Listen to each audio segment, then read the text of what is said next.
Hello everyone, welcome to today's video. I am so excited. This is my favorite time of year for many reasons. There's lots of birthdays in our house. My partner, my dog, and my cat were all born on the same day, so it's very busy.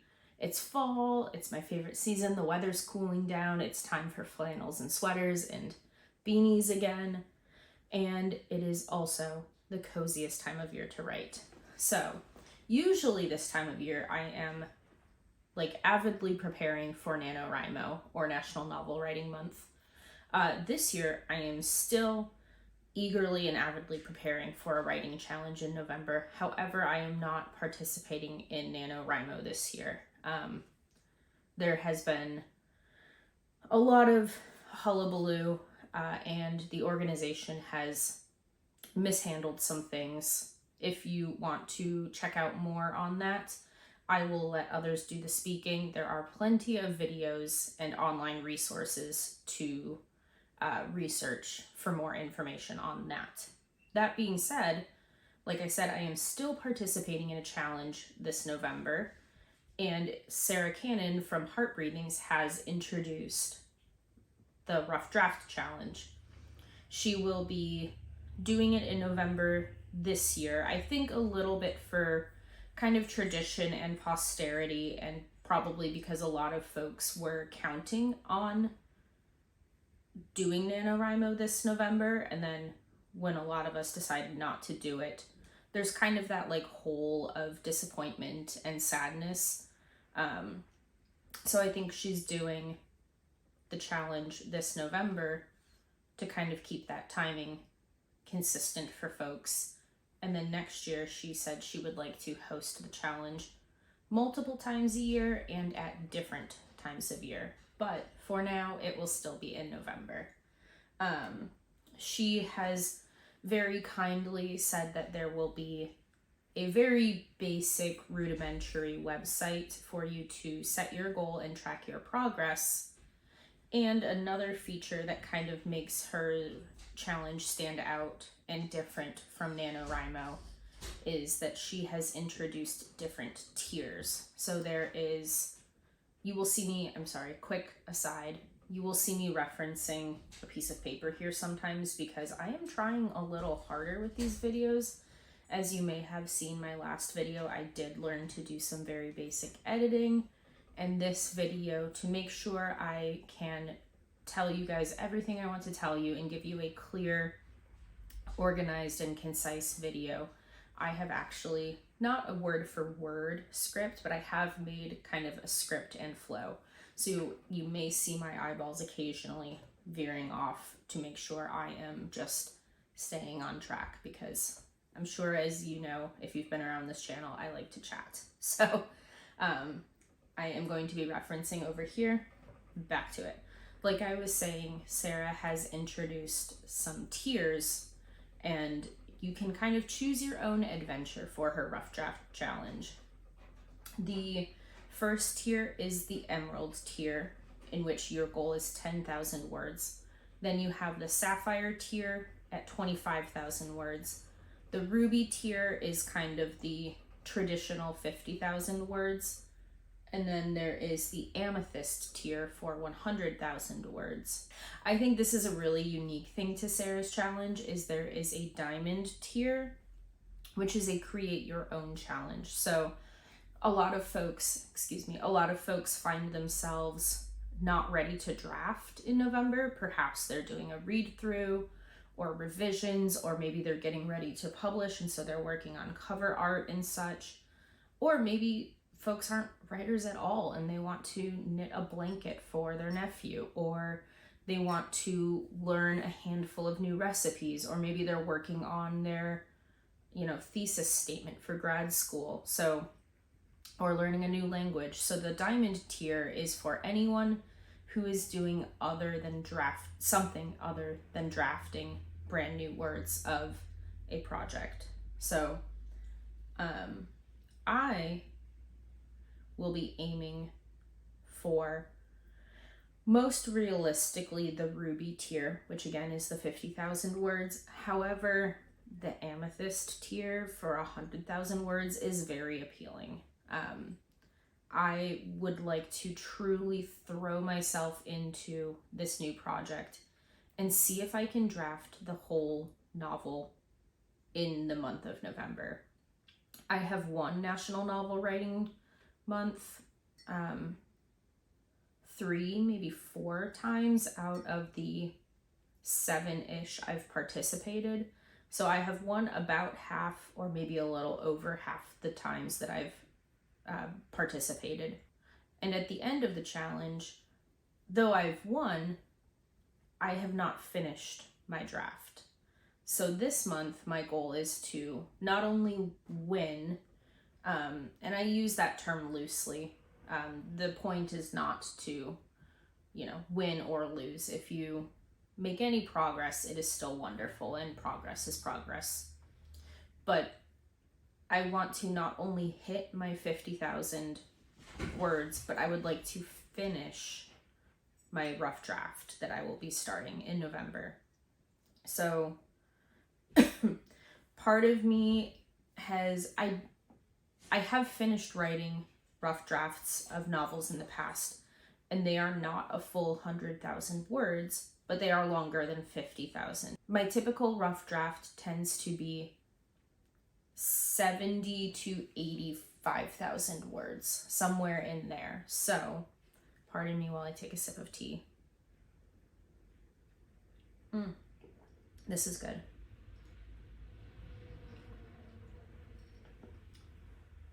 So my typical rough draft, like I said, tends to be about 70 to 85,000 words.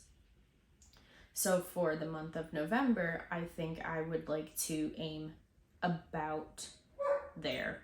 I think my goal is probably going to be 80,000 words. So I'm a little bit debating on if I want to set my goal for 50,000 and join at the Ruby tier and just smash it out of the park, or if I want to set my goal for the Amethyst tier and know that I won't quite make that 100,000 words, even if my draft is complete. Or the third option would be for me to join at the Diamond tier and set my own goal, and set my goal for 80,000 words and kind of shoot in the middle of the 50 and 100,000 word mark. So I'm still kind of toying around with that. And I have 2 scenarios planned out for my month of November, which I will show you in just a little bit. But I'm kind of doing this with the knowledge that it's a little flexible right now. So you may ask, what am I working on? And I have been working on, if you watched in May or June, it might have been June, I don't know. I've put up a couple of videos of me working on a previous project that I was in the process of replotting and then drafting, and I am putting that on the back burner. There have been a couple things that have made me kind of pause on that project and really decide kind of how I want to proceed, because I got so far into the weeds with it that I'm now kind of second guessing a few very fundamental things. And so rather than feeling like I'm banging my head on a wall and feeling kind of just like, not dread, but just a lack of passion when I pick up that project to work on it, I'm just going to move on and do something different that I feel excited about. And it's a little bit the shiny object syndrome too, because if I can't finish one thing, I might as well try starting a series. So I will be I will be writing a series. And I will give you a very brief kind of overview synopsis of it. So right now I have it set for 4 books. That may change more or less depending on, how it goes as I get into it. But the series revolves around a woman who was in a very toxic and abusive relationship with a previous romantic partner. She moves in with her dad to kind of collect herself and rebuild her life. And then when she finally moves out on her own, she moves to a small town in the mountains of Washington State, and she kind of starts her life over. She gets a job working at a local tavern, meets some folks, starts kind of forming new friendships, and one of those friendships is the pastor or minister of a local church group, and he invites her to come to some events. No pressure, we're not like other churches. So she goes, and she actually kind of enjoys it. She was not raised religious. She has no religious or spiritual inclinations, but she finds this sense of community and routine and stability very appealing compared to kind of the unsteadiness and chaos of her life previously. So she gets involved in this church, and she meets someone who is a friend, but maybe more. And she also, this is a minor spoiler, but it really drives the overall arc of the book, the plot arc. She discovers that this is the town her mom went missing in 30-ish years ago when the main character was very young. So she has been just her and her dad her whole life. She doesn't really remember her mom, and she finds out that this is where her mom was last seen.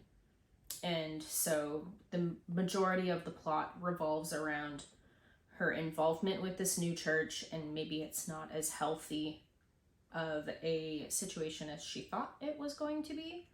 And she also is trying to figure out the mystery of what happened to her mom and why her dad is being so weird about it. So, that being said, I will be working on the first book where the main character moves to this small town and she is trying to kind of find her footing in this new world. I have been working on this since I think late August is when I started plotting it.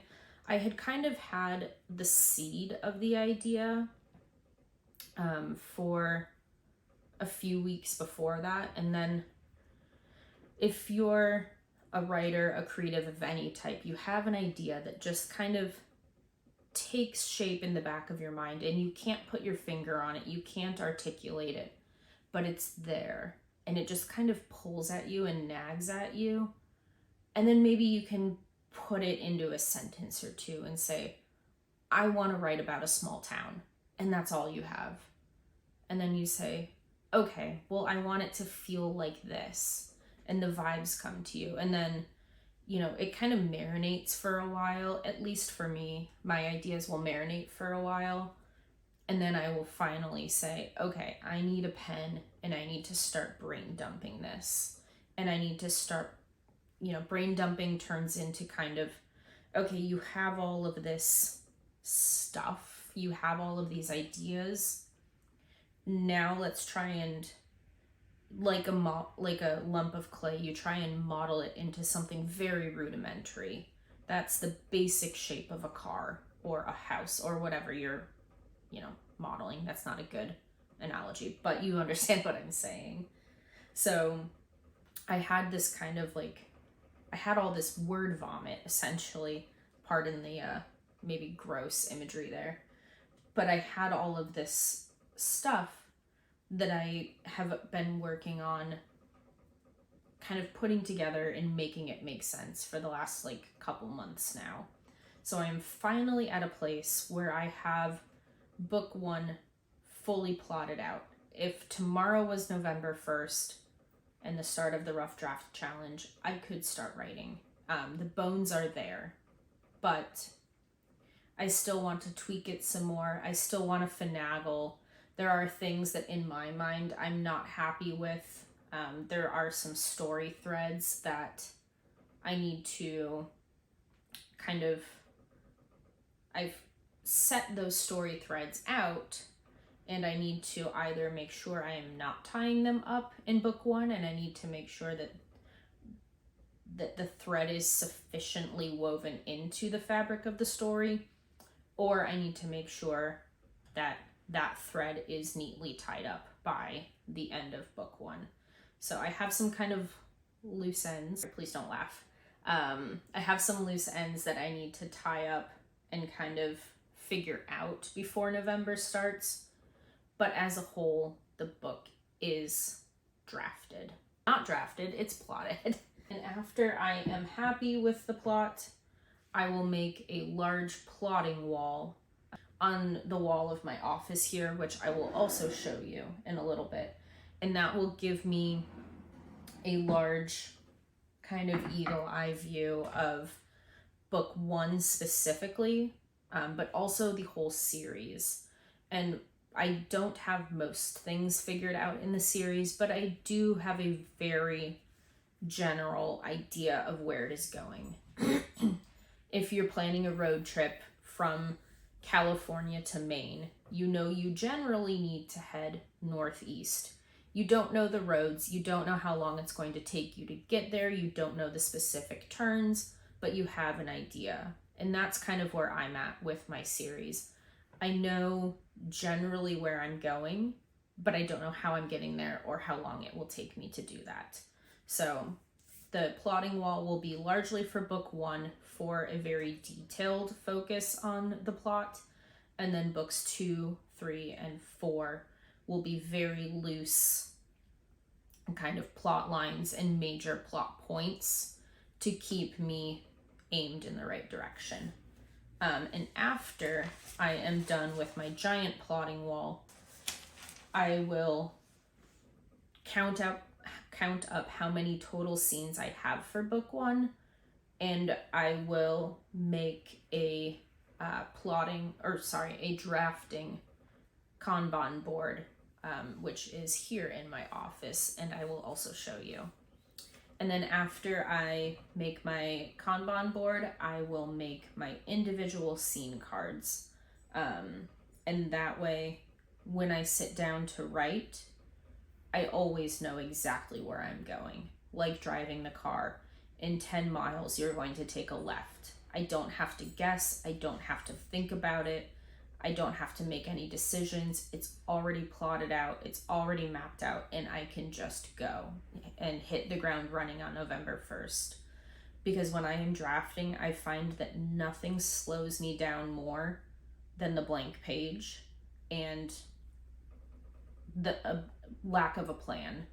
I'm not one of those people, and I quite admire pantsers or plantsers, people who either don't plot at all or just kind of loosely plot their work. I admire them a lot because I cannot sit down and just say, okay, what do I want to write today? Or I know the character needs to end up here soon. How are they going to get there? That gives me anxiety as a writer. And plotting ahead of time, a very detailed plot, also helps me get the story out in one cohesive piece. So I will make my index cards last, my individual scene cards. And then after I make my scene cards, I will be ready to draft. So that is kind of the very last step before November, besides some other last minute tasks, which are writing adjacent, and I'll go over those later as well. After I have my plotting wall set up, I have my Kanban board set up, I have my scene index cards written and ready to go, it's time to draft. And it's all well and good to set my goal of 80-ish thousand words, but how do I know I'm setting a realistic goal? Let's switch to a top-down view and I'll show you. All right, everyone, welcome to the top-down view portion of this video. Don't look too closely at my nails. I just painted them a couple hours ago, and so there is quite a bit of nail polish on my fingers. as well as my fingernails. So I don't worry about it much. I just let it kind of come off naturally as I wash my hands throughout the day. So what we are really here to talk about is my Preptober plotting planning workbook. This is something you can get for free by subscribing to Sarra Cannon's or Heart Breathing's newsletter. If you just go to sarracannon.com or heartbreathings.com, I think the link is on both of her websites for you to get your own copy of this. Like I said, all you have to do is subscribe to her newsletter, and she will send you a welcome email, and in that email is a link to her resource library where you can download this and either store it digitally or print it out yourself. And because this is not a paid resource, but I do want to respect Sarra and not show this entire workbook for free, I will not be showing this entire workbook cover to cover. Sarra has a whole video on her Heart Breathings channel where she kind of goes over this workbook, so you can see a lot of what's inside of it for yourself if you're undecided on if you want your own copy of this. But I will just be showing you some of the pieces that relate to me planning how to set my goals for November. So as you can see, I've tabbed off this workbook. The first thing I would like to show you is this page, and this is a calendar of the month of November. And as you can see, I have things in red and purple, and these are my daily word count goals according to either the 50,000 ruby tier or the 100,000 amethyst tier. So what I have done is basically Sarra's steps over here. The first step is to mark off any days for the month that you know you cannot write. If you have an obligation that day, if you're traveling, things like that. I do not have a specific day next month that I cannot write, but I do want to give myself some flex room and some kind of wiggle room because maybe I have a headache, maybe some plans came up unexpectedly, or maybe I just don't feel like writing that day, and all of those things are okay. So I have allowed myself 4 days in the month of November to not write at all. And I've kind of averaged it out, you can see here, to once a week. But if I end up taking all 4 of those days in a row, that's fine. I just need to know that I've used up all 4 of my non-writing days, in the first full week or whatever. So I have my total writing days here, and then that was step 2, adding in any buffer days or days you plan to not write. Then I take my total number of days off and subtract it from 40. So I took 4 days off. That gives me 26 days to write. And then all I did was divide my total word count goal. So 50,000 or 100,000. I divide that by 26, and that will give me how many days I need to write every day that month. So if I just wrote the same number of days every day, all month, my daily word count goal would be 1,924 for 50,000 words, or it would be, come on in a little closer, or it would be 3,847 words to write 100,000 words. And like I said, I will realistically be aiming somewhere in the middle of these. So I know as long as I write more than this a day, but less than this, I am on track to complete my draft in the month of November. So here, I have, by the end of this kind of little baby week 1, this is the word count. These are the word counts I want to be at, depending on 50 or 100,000 words. Same thing by the end of week 2, by the end of weeks 3, 4, and 5, what I want to be at word count wise.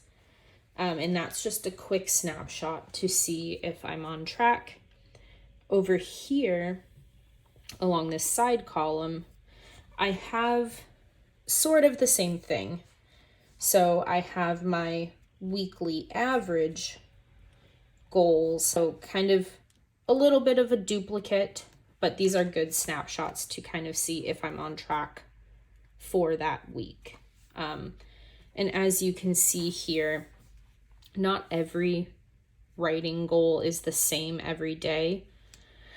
I did try and schedule my 0 days on a weekday because my weekdays are usually busier with my day job. So I did try to schedule my 0 days on a weekday.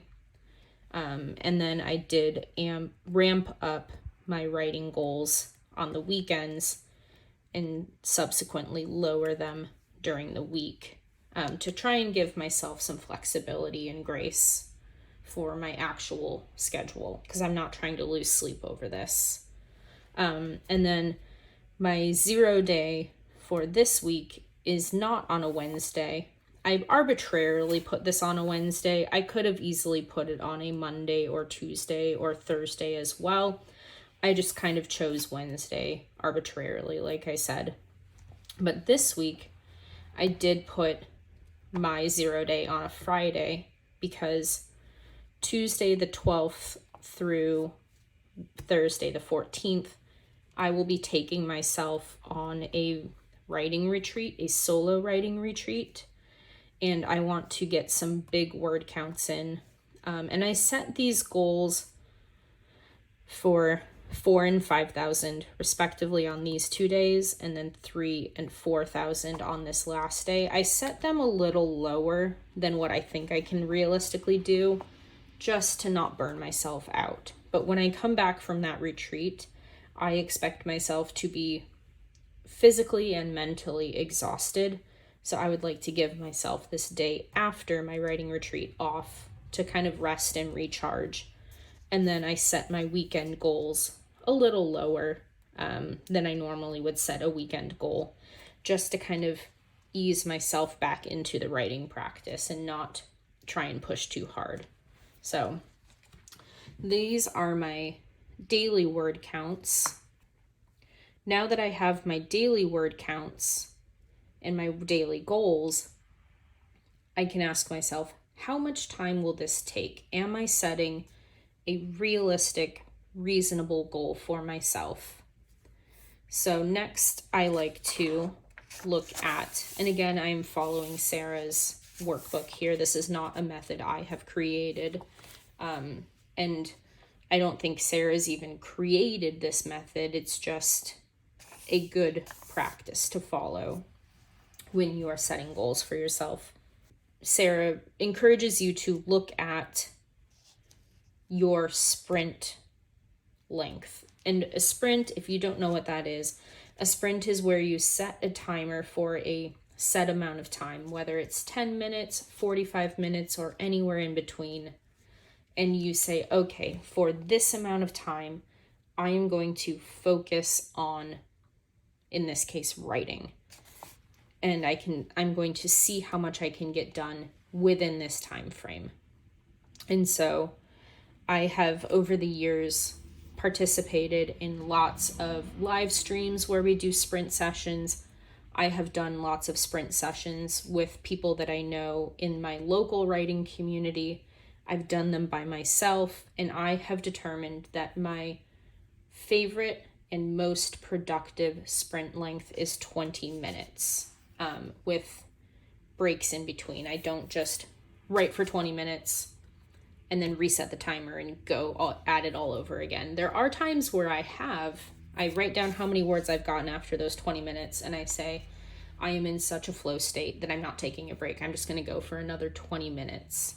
But generally, I like to take a little bit of a breather. I like to get up and walk around the block with my dogs, or fill my water bottle, or go sit outside to kind of give my brain a break.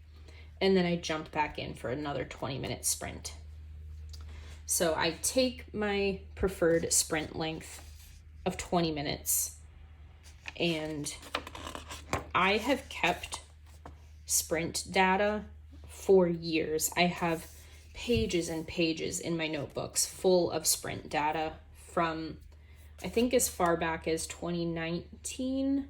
So I have lots of data to pull from. And every year, I think this is the third year that I've used Sarah's workbook for this, for Preptober. Every year, I take my 20-minute sprint data from the previous year's NaNoWriMo challenge. Going forward, it will be Rough Draft challenge.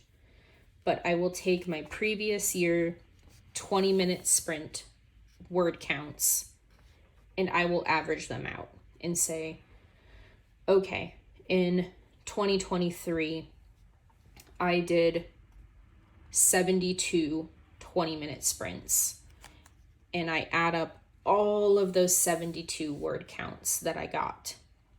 And then I divide that by 72, and I get myself an average word count per sprint, which was technically 558, but I kind of lowered it to a nice even 550. So I say to myself, okay, I can write 550 words in 20 minutes on average. Some days will be better, some days will be lower, but generally 550 words is what I can do in 20 minutes.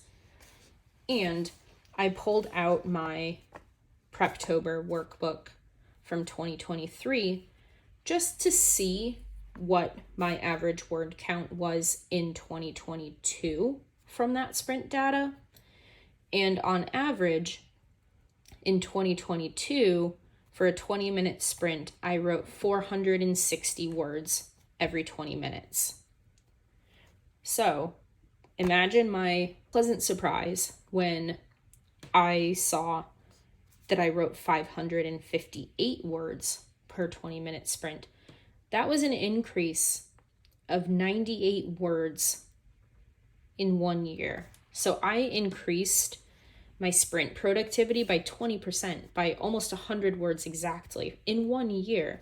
So I am very proud of myself that I have gotten 20% faster, essentially, just in 1 year.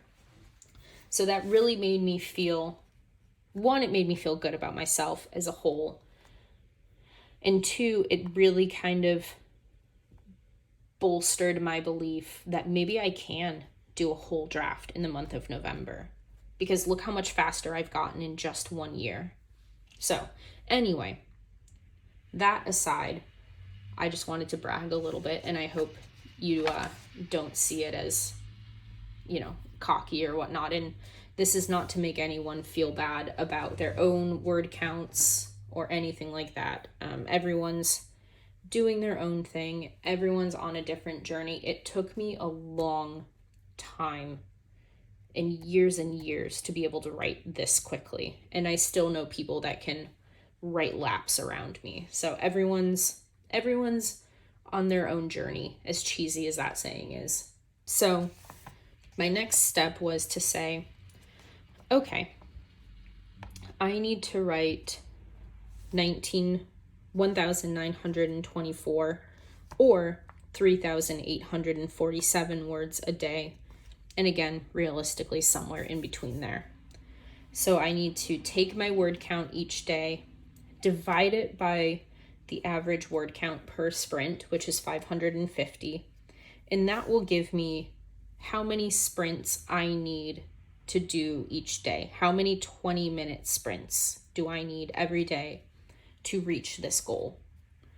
So I either need 3.49 sprints or 7 sprints, which time-wise, I'll do the math for you, equals either an hour and 10 minutes a day or 2 hours and 20 minutes every day to dedicate to writing. That's not including breaks. That's not including the time I'm sitting and staring into space and brainstorming or daydreaming about my book. This is hands on the keyboard, writing. So this is an example of Sarah's math.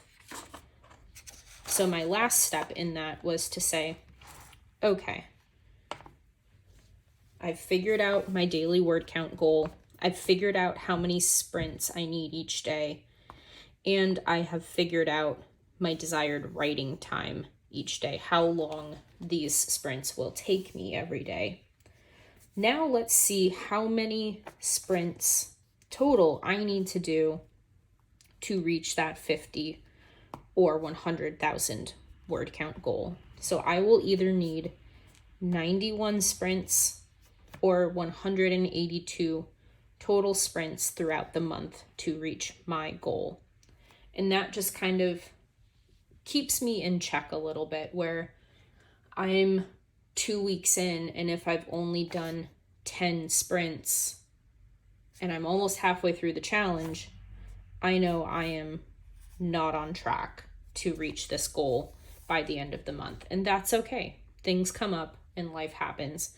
And I can at that time say, okay, this is not realistic anymore.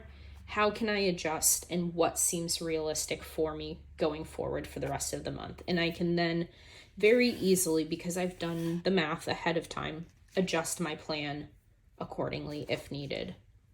Okay, thank you for bearing with me for all of that, but I hope it really gave you a better idea and a better view of how I like to plot and prep my novels, and how I kind of process all of that data and set my goals accordingly. So now let's get to some kind of fun writing adjacent things. So there's the very obvious tools that you need. You need some sort of drafting device, whether it's a desktop computer, a laptop, typewriter, or just a simple pen and notebook will do. But in order to write, you need something to write on. Those are really the only tools you actually need to draft a book. However, there are lots of other things that I like to have that I have kind of really come to rely on over the years, and I've modified and added and taken away different tools that really serve me well when I'm drafting a book. So, some basic tools and supplies are food and water. Those are the two basics. You need to fuel your body to do the thing that you want to do. So I've kind of made a list of some of my favorite snacks and beverages that I like to keep handy throughout the month to fuel me. So my favorite snacks to have on hand are things that I can just eat quickly, that aren't super messy, and that really kind of give my body good fuel, and that are not things that are not just junk food. So some things that I like to have on hand are veggies and dip or hummus. I like to have some nuts or like kind of trail mix. I like to have licorice. I like to have cheese, any form of cheese, particularly cottage cheese. I love cottage cheese. I know it grosses some people out. That's fine. More for me. I love it because it's really high in protein. It's filling. It's a good like power snack. I love pretzels. I love vegan gummies or like chewy candies. And let's be honest, I do like some junk food here and there. So, a bag of chips or, whatnot is always fun. And some drinks I like to have on hand. Obviously, the most important is water. I need to stay hydrated. Coffee, I love coffee, just like many of you. Tea, I have two favorite teas. One of them I don't have here today to show you, but it comes in a tin from Trader Joe's, and it's a matcha latte mix, I think is what it's called, or a matcha mix. It's a green powder that comes in a green tin, and it says you can mix it with your milk of choice, but honestly I just mix it in some hot water, and it's a really yummy kind of creamy matcha drink. And then my other favorite tea is also from Trader Joe's, and it's this well-rested tea. It's an herbal tea, and it has, let's see, chamomile, lemongrass, spearmint, tilia flower, peppermint, passion flower, blackberry leaf, orange blossom, hawthorn berry, and rose petal. And this is an herbal tea. I think it's supposed to be kind of like a sleepy time tea. I like it any time of day, and I also like it hot or cold. I frequently will just put a tea bag in my water bottle and just have flavored water throughout the day. So this is something I keep on hand all the time, not just when I'm writing. This is probably one of my very favorite teas. So, and then I also like beer. So nothing kind of loosens you up for your creativity like an adult beverage. Obviously not for everyone, but I like to have some beer on hand. And then I have some other writing supplies and tools that are more directly related to writing that I like to use. So first, if you've been around this channel, you are no stranger to this. This is my writing traveler's notebook. She is thick. She is stuffed, and in it I have my writing planner here, this blue Weeks sized sterling ink common planner. This is my writing planner where I make all of my plans and goal setting and things like that. So I have my giant writing planner and writer's traveler's notebook in general. This has all of my story brainstorming and plotting and everything. I do have a whole video in which I will try and link up in the cards right now for you if you're interested in seeing this setup. But this is one of the most important things I need to draft because it literally is my brain. It has everything I need in here. In a similar vein, I have, which you've already seen, I have Sarah's Preptober Rough Draft Challenge Planner, which again, you can get this by subscribing to her newsletter, and in her welcome newsletter email, you will get a link to her resource library in which you can find this and print it off. So there's all of my kind of notebook pens or notebooks and planners. Next, I have my thing that I will actually be writing on. This is my Free Write Traveler. I also have a video on this, a review, and then a little bit of a tutorial, It is a very long video. So unless you are interested in the nitty-gritty of how to do blank on a free write and get into that more technical stuff, just watch the review portions of that video.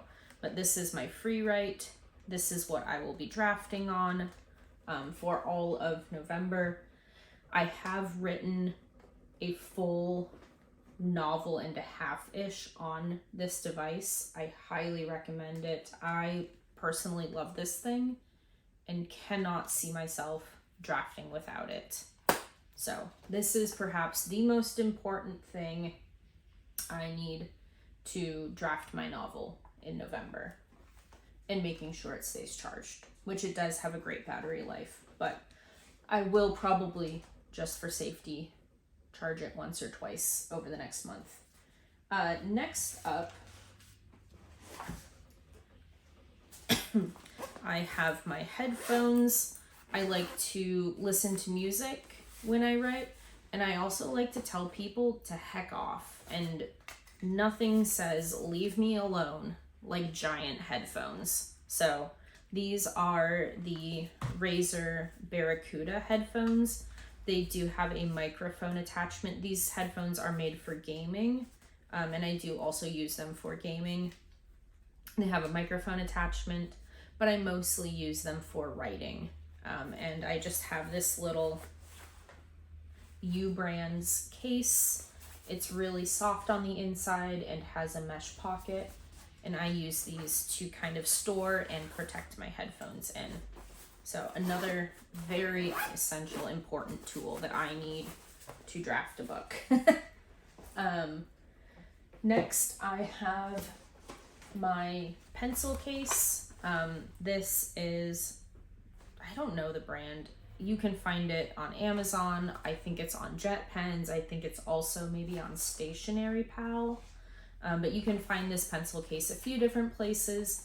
I've done another video. I think my first video was what's in my pencil case. And while that has changed a little bit, 95% of the items are the same in there. So I will also try and link that video up in the cards if you want to see what's in this little guy.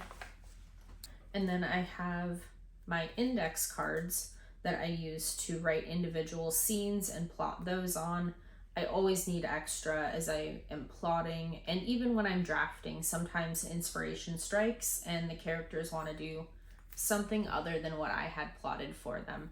So I can go ahead and rewrite a scene card and replace it. So I like to keep lots of these on hand. And with that, all of my scene cards will live in this little photo album binder style booklet. It has little sheets here where you can just slide your index cards into, and then throughout the drafting or revisions process, I can just flip through my scene cards like I would flip through photos in a photo album. And this gives me a really good view of my story while still being portable and not my giant plotting wall in my office, because I don't always write in my office. I have a giant thing of Post-it notes. These are the, what size are they? Doesn't say. That's fine. Oh, it does. 1 3/8 inch by 1 7/8 inch. So they're just the little guys. I like these when I'm plotting. I like these when I'm drafting. I can just kind of make a little note for myself, put it on a sticky note, and pop it into either my index card photo album or scene card photo album, or into my plotting notebook, or into my writing planner, wherever I need to make just a quick little note. I like to keep lots of sticky notes on hand. I go through sticky notes and index cards like they're going out of style. So highly recommend getting the giant multi-pack. This is 24 pads of those little sticky notes. All right, next I have my favorite. I know this is so maybe silly. Maybe some of you are cringing at this, but these Bic crystals are my favorite pen ever. So I made sure during back to school season to stock up on them. This is what they look like. You know them, you love them, or maybe you hate them, but I, during back to school season, stocked up on 5 packs of these pens, and your girl is set for a little while. So I've got plenty of pens to use to make notes and whatnot. And then this little kind of photo album, card wallet, I'm not sure what you want to call it. This I got from Daiso a month or so ago, and I have put a bunch of star stickers in here, and I will be using these stickers to keep track of every 100 words that I have written.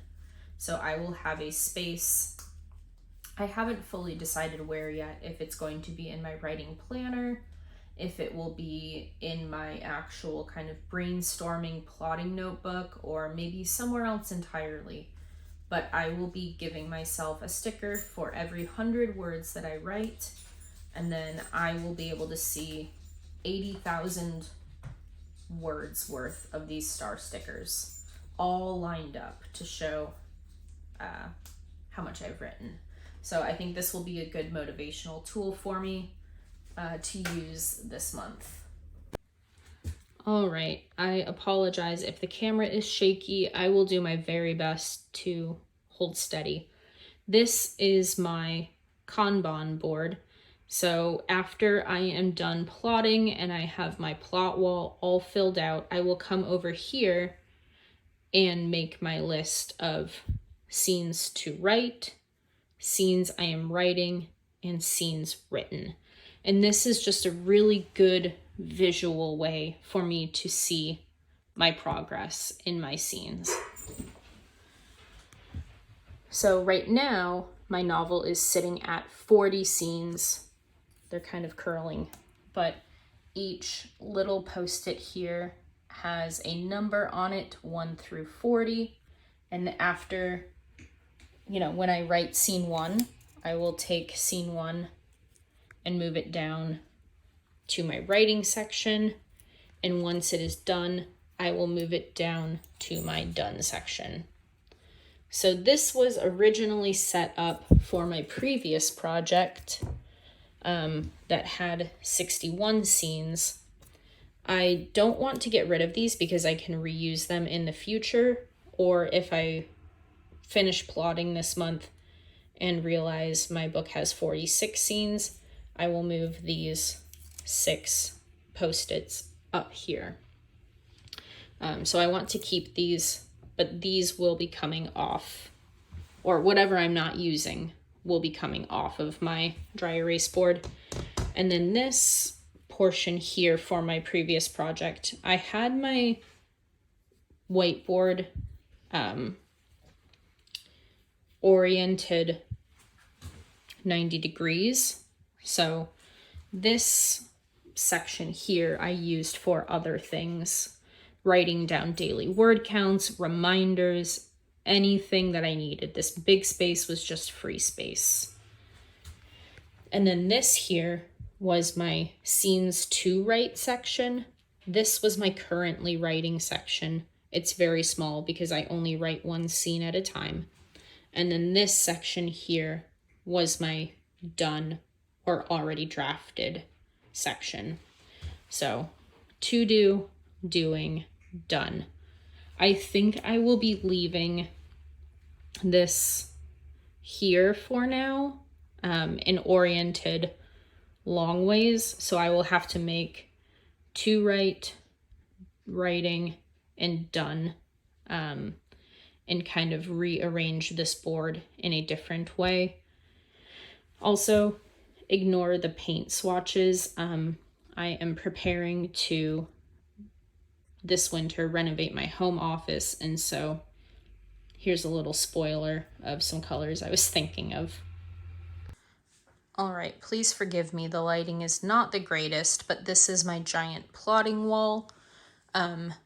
Once I have finished writing or plotting book 1, I will, across this top here, I have book 1, book 2 is in the second row, 3, 4, and 5, because I had originally plotted this series to be 5 books. It's sitting at 4 books right now, but I didn't want to remake my plotting wall. So the left column, I have Act 1, and then Act 2A, Act 2B, and Act 3. I like to break down my story into these different plot sections because it makes it easier for me to kind of visualize the story arc and the character arcs. So I am following a 3-act story structure. I just split Act 2 in half because it's so massive. So I will use my Post-it notes to put the major plot beats with their corresponding scenes, and then I will even make Post-it notes for all of the filler scenes as well. That way I can just come to my plotting wall and really truly have an eagle-eye view of my entire story and my entire series. And as I work on book 1, I'm sure it will spark ideas for things that I need to include in book 2. So I can go ahead and add the plot points that I know of already for book 2 in there, book 3, and so on and so forth. And then lastly, I just got this. This is a wrist rest. Can you see? Yeah, you can see the whole thing. This is a mouse wrist rest, a keyboard wrist rest, and a like mug coaster type thing. I'm sure if you are in the kind of desk space author tube corner of YouTube, you have probably seen people with this product before. So I have the this is the keyboard wrist rest, which I will use with my free write to draft. I do experience a lot of wrist pain. I have probably the beginnings of carpal tunnel. I've not had it diagnosed or anything. I just have a sneaking suspicion because I do work a desk job for my regular 9 to 5. I am on a computer quite often and have wrist pain. So this year for my free write, I have decided to be more proactive than just using my wrist brace when my wrist hurts, and I'm going to use this to try and prevent some of that pain. So here is the keyboard wrist rest, and it's like nice and squishy. It feels like I tested it out a little bit yesterday, and I do think it'll be very comfortable. And then here is the mouse pad wrist rest, which is kind of a mouthful to say. And then here is the little coffee mug coaster. I'm not sure. It's basically kind of like a mouse pad material. So if you put something really hot on this, it's like a plastic. So I don't know how well this will hold up, but we'll see. Maybe I'll use it for something else. Who knows? But this is the one thing that I have spent a little bit of money on for NaNoWriMo in terms of supplies. I think this will be useful for many years to come and for much more than just drafting a novel. This will be nice to have when I work from home for my 9 to 5 day job. This will be nice for gaming. This will be nice for video editing, since I think I will be doing more of that in the future. So I'm very excited to finally have a wrist rest at home and not just at work. And lastly, I have some kind of other tools and supplies that you may not immediately think of when you think of what you need to write a book. And those things are my office that we're sitting in now. I am very lucky to have my own home office. I feel very, very grateful. I have this beautiful L-shaped desk that gives me plenty of space to spread out and work. I have my nice office chair that is pretty dang comfy. I have my favorite sweaters and flannels that I can kind of cozy up to write in. I have a giant water jug so that I don't have to get up and refill my water. I think I showed my giant water jug in my writing vlog that just went up. It's a giant igloo one, like cooler style to keep water cold. I think it's meant for, folks to bring to baseball games or sporting events, but I like to keep it on my desk because it's, I believe, 128 fluid ounces of water. So it's a lot. It holds a lot of water. And it's nice to not have to get up in the middle of a writing session and go refill my water and potentially lose my train of thought. Kind of in that self-care realm, I also like to keep some lip balm on my desk. And then this is a little thing of hand cream. This is just one of those little containers that comes in a travel bottle TSA approved set from Target or Fred Meyer or wherever. And in it, I just have some hand cream.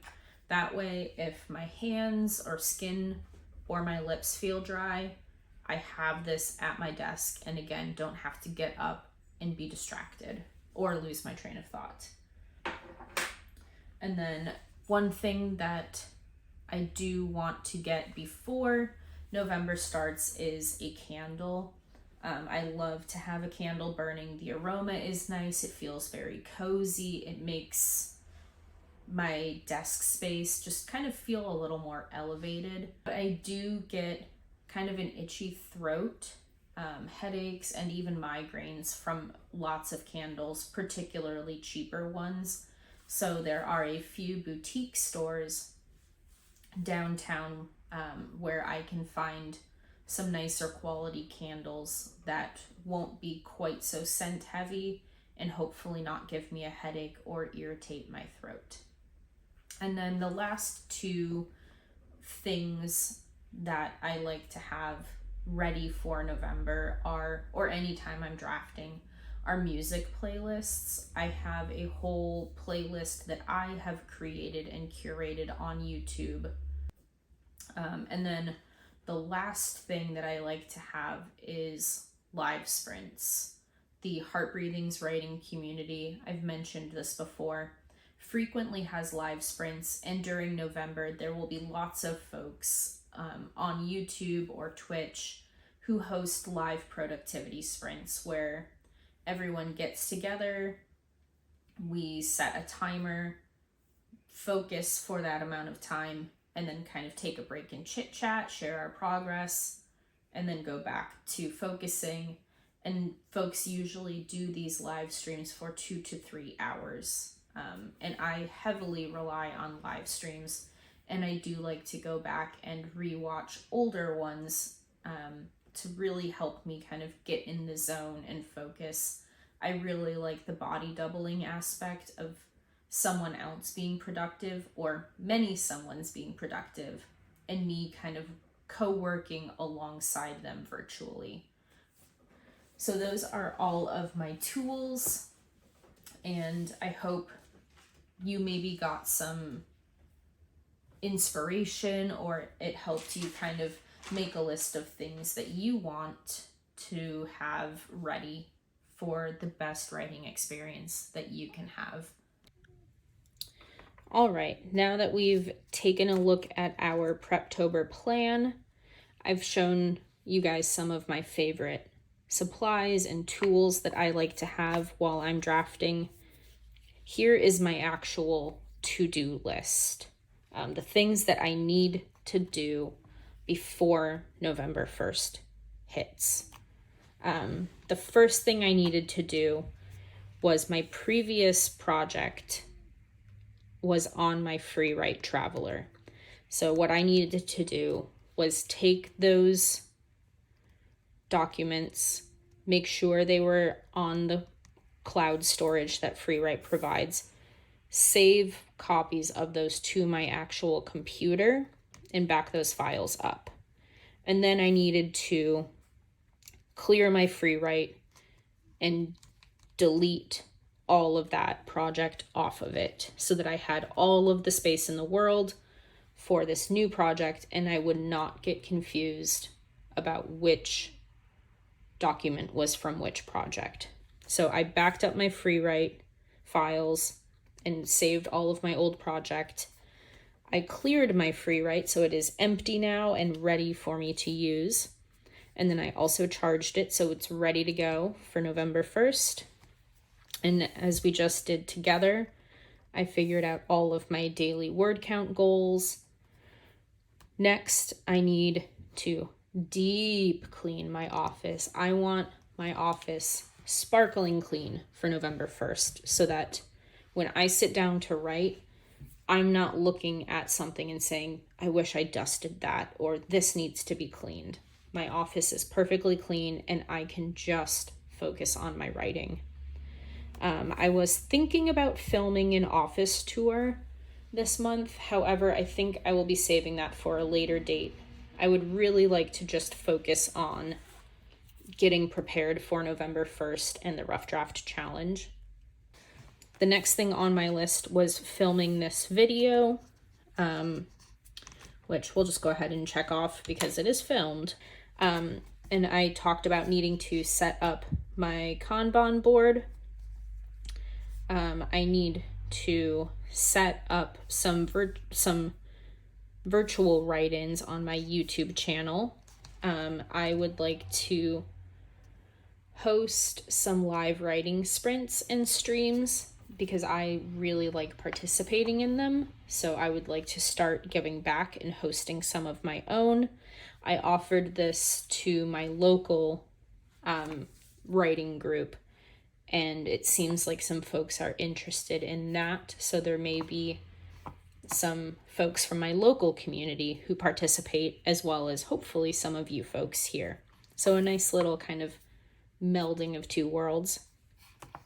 I've also been talking to my local writers group about some in-person write-ins. So I am in the middle of kind of getting opinions and polls on what days and times work for folks in my local community. I need to charge my headphones.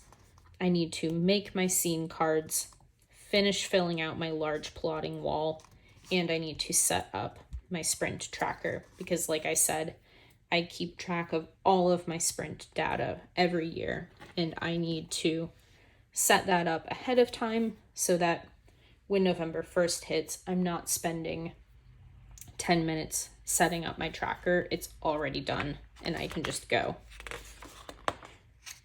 Next, this page is just a duplicate of this one because when I printed my November calendar, it was on one page. I did not want to have to flip back and forth.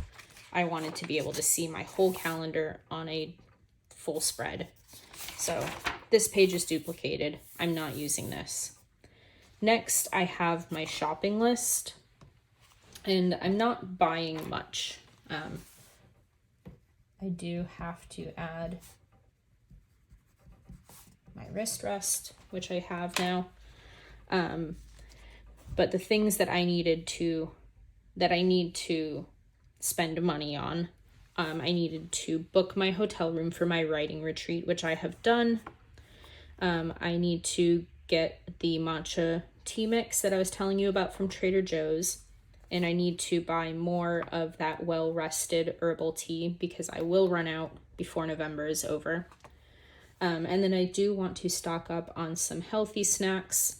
Obviously, I will need to just buy food for myself through the month of November. So some of these snacks I will stock up on ahead of time, and some of them I will just kind of purchase as I'm grocery shopping throughout the month. And then in November, I need to purchase some meals and snacks for my writing retreat. I will probably go out for 1 cup of coffee, maybe 2. And then I might go out once for either dinner and drinks in the evening or just drinks at the bar in this town that I will be staying at. I've been there before.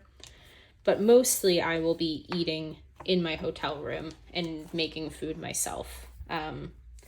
So I need to go ahead and get my food bought and ready for my trip so that I have yummy and nutritious things to eat while I'm on my retreat. I will do that the week before I leave for my trip. I won't be doing that now because I don't want the food to go bad. And then, like I said, I do want to find a candle that won't give me a headache. So I would like to do that before the 1st. And then my wrist rest I have already done. And decision list, I have not put anything. I don't know if that's decisions like setting up your wardrobe and making a meal plan, or if it's decisions like figure out what happens to so-and-so's best friend in this scene. And I suppose it could be either or both, but I am not a meal planner. I'm not going to try and figure out what I'm going to wear on what days. I will just wake up whatever day and decide what I want to wear. And for the things that pertain specifically to my story, I keep a list of all of those decisions or to-dos separate. I have that in my writing notebook, and I don't think my brain would think to look here for it. And also I need a lot more space than this. So that is my to-do list, my to-buy list. It's pretty minimal. There is one other thing here. When we were looking at the challenge math calculator, the next page is a rewards planner. And some people will say, okay, when I hit 10,000, 20,000, 30, 40, and 50,000, or, insert whatever goal, they would say, maybe at 10,000, I'll buy that cute notebook I saw at the store. When they hit 20,000, they say, I'm going to go, buy that nail polish I saw. 30,000, they're going to get themselves that cute sweater. I'm just thinking of random things here.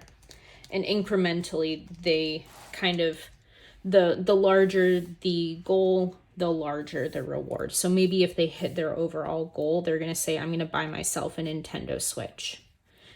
And here, maybe they go get a massage or something.